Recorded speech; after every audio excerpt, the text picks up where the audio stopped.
दोस्तों, बिहार चुनाव के बाद चुनाव आयोग ने अब भारत के 12 राज्यों में एसआईआर करवाने का काम शुरू कर दिया है। यानी कि इन 12 राज्यों में हालिया वोटर लिस्ट को फ्रीज कर दिया गया है।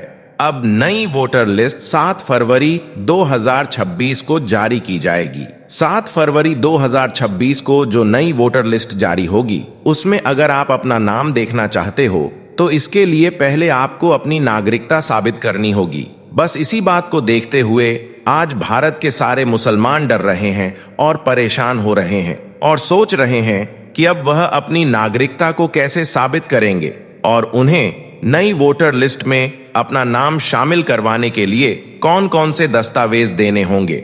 और साथ ही मुसलमानों को इस बात का डर भी सता रहा है कि अगर उनका नाम नई वोटर लिस्ट में नहीं आया तो क्या उन्हें इस देश का नागरिक नहीं माना जाएगा, क्या उनको इस देश से बाहर निकाल दिया जाएगा। आज हम आपको इन सारे सवालों के जवाब देने वाले हैं और साथ ही आपको एक ऐसे दस्तावेज के बारे में भी बताने वाले हैं जिसको अगर आप बना लेते हो तो आप आसानी से अपनी नागरिकता को साबित कर दोगे। यानी कि आपको भारत की नागरिकता साबित करने में किसी भी तरह की कोई परेशानी नहीं होने वाली है। इसलिए आज का यह वीडियो आप सभी के लिए बहुत खास है और खास करके अगर आप एक मुसलमान हैं तो आप इस वीडियो को आखिर तक जरूर देखें, क्योंकि इस वीडियो में बताई गई एक एक चीज आपके काम आने वाली है। इसलिए वीडियो को शेयर भी कर दें ताकि और भी मुसलमानों के पास में यह वीडियो पहुंच जाए। तो चलिए दोस्तों, शुरू करते हैं। दोस्तों, जैसा कि आप सभी को मालूम होगा कि इस वक्त भारत के 12 राज्यों में चुनाव आयोग द्वारा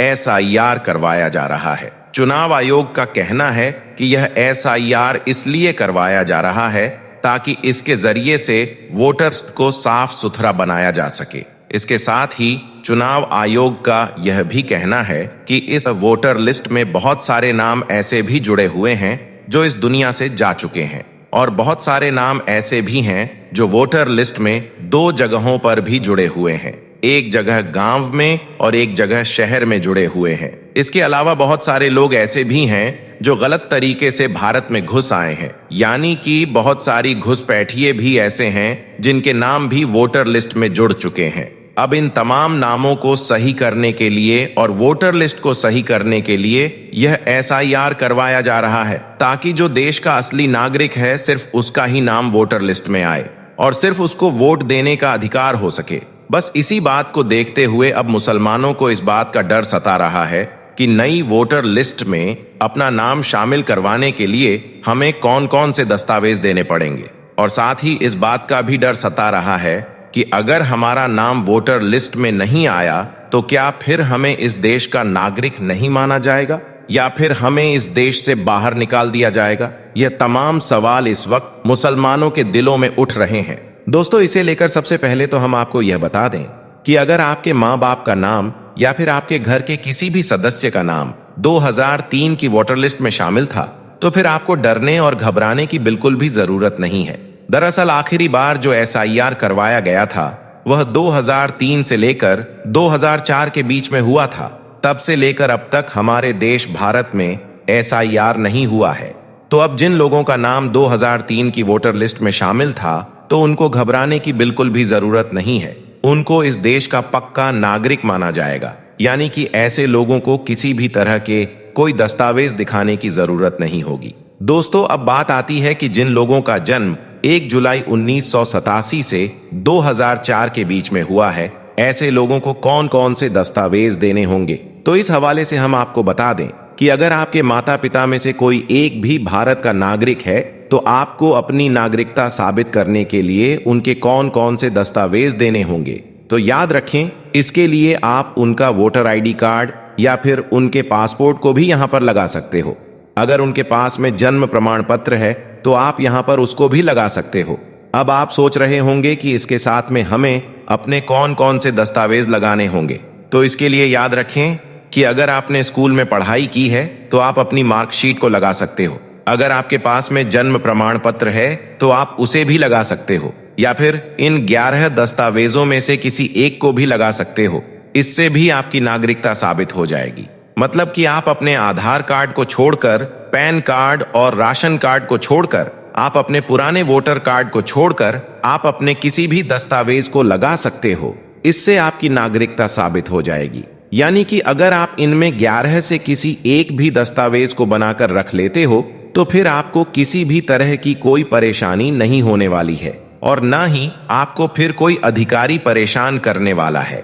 अब आप सोच रहे होंगे कि यह 11 दस्तावेज कौन कौन से हैं जिनसे आप अपनी नागरिकता आसानी से साबित कर पाओगे। इनके बारे में हर मुसलमान को मालूम होना बहुत जरूरी है। साथ ही इनमें से 3-4 दस्तावेज तो ऐसे भी हैं जिनसे आप अपनी भारत की नागरिकता को साबित नहीं कर पाओगे, क्योंकि बहुत सारे मुसलमान तो इन्हीं 3-4 दस्तावेजों को लेकर यह समझ रहे हैं कि हमारे पास में तो यह दस्तावेज हैं, इसलिए हमारी नागरिकता तो आसानी से साबित हो जाएगी। मगर याद रखें, नागरिकता साबित करने में आपके यह 3-4 दस्तावेज बिल्कुल भी काम नहीं आने वाले हैं, क्योंकि यह दस्तावेज सिर्फ आपकी पहचान के लिए हैं। इससे आप भारत की नागरिकता को साबित नहीं कर पाओगे। इस बारे में भी आप सबको मालूम होना बहुत जरूरी है। दोस्तों, चुनाव आयोग ने सबसे पहले लोगों की उम्र के हिसाब से अलग अलग नियम बनाए हैं और कहा है कि इन 11 दस्तावेजों में से कोई एक दस्तावेज आपके पास में होना जरूरी है। इसके बाद में बताया गया है कि उम्र के हिसाब से फिर किस उम्र के व्यक्ति को कौन कौन से दस्तावेज यहां पर देने पड़ेंगे। चलिए सबसे पहले आपको बताते हैं कि 1987 से पहले जन्म लेने वाले लोगों को कौन कौन से दस्तावेज देने होंगे। फिर आपको बाकी की उम्र के लोगों के दस्तावेज के बारे में भी बताएंगे। तो इस हवाले से हम आपको बता दें कि जिन लोगों का जन्म 1987 से पहले हुआ है उनको सिर्फ अपने ही दस्तावेज देने होंगे, ना कि अपने माता पिता के। तो अब बात आती है कि ऐसे लोगों को अपने कौन कौन से दस्तावेज देने होंगे। दोस्तों याद रखें, इनमें जो सबसे मुख्य दस्तावेज है वह है आपका जन्म प्रमाण पत्र। अगर आपने यह पहले से बनाकर रखा है तो फिर आप सिर्फ इस एक दस्तावेज से आसानी से अपनी नागरिकता को साबित कर पाओगे। यानी कि इसके बाद में आपको किसी और दस्तावेज को देने की जरूरत नहीं होगी। अब अगर आप इस एक दस्तावेज को नहीं दे पाते हो या फिर आपके पास में जन्म प्रमाण पत्र ना हो तो फिर भी आपको घबराने की जरूरत नहीं है। अब आपको जो दस्तावेज देने हैं वह है आपका वोटर आईडी कार्ड, आपकी हाई स्कूल की मार्कशीट जिसमें आपकी डेट ऑफ बर्थ लिखी हो, जिससे यह पता चल जाएगा कि आपका जन्म भारत में ही हुआ है और आप भारत के ही निवासी हैं। इनसे भी आप अपनी नागरिकता को आसानी से साबित कर पाओगे। दोस्तों, अब बात आती है उन लोगों की जिनका जन्म 2004 के बाद में हुआ है। तो याद रखें, ऐसे लोगों को अपने दस्तावेज के साथ साथ अपने माता पिता के दस्तावेज को भी साबित करना होगा। इनमें किसी एक का भारत का नागरिक होना जरूरी होगा, तभी वह अपनी भारत की नागरिकता को साबित कर पाएगा। दोस्तों, अब बहुत सारे मुस्लिम ऐसे भी हैं जो इस बात को लेकर परेशान हो रहे हैं कि उनके पास में तो इनमें से कोई एक भी दस्तावेज नहीं है। तो ऐसे लोगों को हम बता दें कि अगर आपके पास में जाति प्रमाण पत्र है तो आप इससे भी अपनी भारत की नागरिकता को साबित कर पाओगे। अगर आपके पास में यह भी नहीं है तो फिर आप अपने मूल निवास प्रमाण पत्र को भी लगा सकते हो। अब देखिए, बहुत सारे मुस्लिम आधार कार्ड को लेकर कह रहे हैं कि उनके पास में तो आधार कार्ड है, पैन कार्ड है, राशन कार्ड है, लाइसेंस है, वह उनसे अपने भारत की नागरिकता को साबित कर देंगे। तो इस हवाले से हम आपको बता दें कि यह सिर्फ आपकी पहचान के लिए है। इनमें से आप अपनी नागरिकता को साबित नहीं कर पाओगे। अब आपको यह भी बता दें कि जिन लोगों का नाम 2003 की वोटर लिस्ट में नहीं था, यानी कि जो 2003 के बाद भारत देश का मतदाता बना, उनको भी घबराने की जरूरत नहीं है। अगर आपके माँ बाप का नाम 2003 की वोट लिस्ट में शामिल था तो फिर आपको भी उसी आधार पर इस देश का नागरिक मान लिया जाएगा। अब दोस्तों, बहुत सारे लोगों को इस बात का डर भी सता रहा है कि अगर उनका नाम नई वोट लिस्ट में नहीं आया तो फिर उनका क्या होगा। तो इस हवाले से हम आपको बता दें कि ऐसे लोगों को भी पूरा मौका दिया जाएगा। ऐसा बिल्कुल भी नहीं है कि जो लोग अपने दस्तावेज को नहीं दिखा पाए तो उनको फौरन ही इस देश से बाहर निकाल दिया जाएगा। ऐसे लोगों को भी पूरा मौका दिया जाएगा अपनी नागरिकता को साबित करने का। अब अगर किसी शख्स के दस्तावेज अधूरे हैं या फिर उसकी नागरिकता पर कोई शक है तो यह मामला सीधे पुलिस कार्यवाही का नहीं बनता है। ऐसे शख्स को अगर एजेंसियां विदेशी नागरिक साबित भी कर देती हैं, तो फिर भी ऐसे लोगों को फौरन देश से बाहर नहीं निकाला जाएगा। ऐसा तभी पॉसिबल होगा जब उस शख्स की नागरिकता किसी दूसरे देश से साबित हो जाए और वह देश उसे लेने के लिए तैयार भी हो जाए। जब तक ऐसा नहीं होगा तब तक उसे डिटेंशन कैंप में रखा जाएगा, यानी कि इसमें भी मानवाधिकार का पूरा पूरा ख्याल रखा जाएगा। तो दोस्तों, अब तो आप समझ गए होंगे कि जो इस देश का सच्चा नागरिक है उसे इस वक्त डरने और घबराने की कोई जरूरत नहीं है। उसकी आसानी से नागरिकता साबित हो जाएगी। दोस्तों, इस्लाम आज के दौर में पूरी दुनिया में सबसे तेजी से फैलने वाला मजहब बन चुका है। एशिया और अफ्रीका के बाद अब यूरोप में भी इस्लाम मजबूती से अपनी जड़ें जमा रहा है। ताजा रिपोर्ट्स के मुताबिक आज यूरोप में मुसलमानों की आबादी करीब 7.5% यानी लगभग 5 करोड़ 10 लाख है और आने वाले सालों में यह संख्या और भी तेजी से बढ़ने की उम्मीद है। अनुमान लगाया गया है कि 2050 तक यूरोप की मुस्लिम आबादी 7.5 से बढ़कर 14% तक पहुंच सकती है। यह इस बात पर निर्भर करेगा कि वहां प्रवास यानी माइग्रेशन कितना होता है। हालांकि कई यूरोपीय देशों में इस्लाम को लेकर पाबंदियां और नफरतें हैं, फिर भी इस्लाम वहां तेजी से फैल रहा है। कुछ देशों में तो अब इस्लाम सबसे बड़ा धर्म बन चुका है। इस वीडियो में हम आपको यूरोप के 5 ऐसे बड़े देशों के बारे में बताएंगे जहां मुसलमानों की आबादी सबसे ज्यादा है। नंबर 5, रूस। आज के वक्त में रूस यूरोप के उन देशों में शामिल है जहां मुसलमानों की आबादी लगातार बढ़ रही है। रूस में करीब 1 करोड़ 45 लाख मुसलमान रहते हैं, जो उसकी कुल आबादी का लगभग 10% है। इस्लाम रूस में बहुत पुरानी जड़ों वाला धर्म है। इसकी शुरुआत 7वीं सदी में हुई थी, जब व्यापार और सांस्कृतिक रिश्तों के जरिए इस्लाम यहां पहुंचा। लेकिन असली पहचान और ताकत रूस में उस्मानी सल्तनत और तातार खानते के समय मिली, जब पूरी दुनिया में इस्लाम का डंका बज रहा था और रूस भी इससे प्रभावित हुआ। आज भी मॉस्को, कजान और दगिस्तान जैसे इलाकों में इस्लाम की मजबूत पहचान देखी जा सकती है। ये वह इलाके हैं जहां पर मुसलमान अपने दीन और अकीदों के साथ पूरी ईमानदारी से अपनी जिंदगी जीते हैं। रूस में 8,000 से ज्यादा मस्जिदें हैं जो इस्लाम की मौजूदगी का सीधा गवाह हैं। इनमें से कई मस्जिदें तो सैकड़ों साल पुरानी हैं, जो अपनी ऐतिहासिक और खूबसूरत तामीर के लिए मशहूर हैं।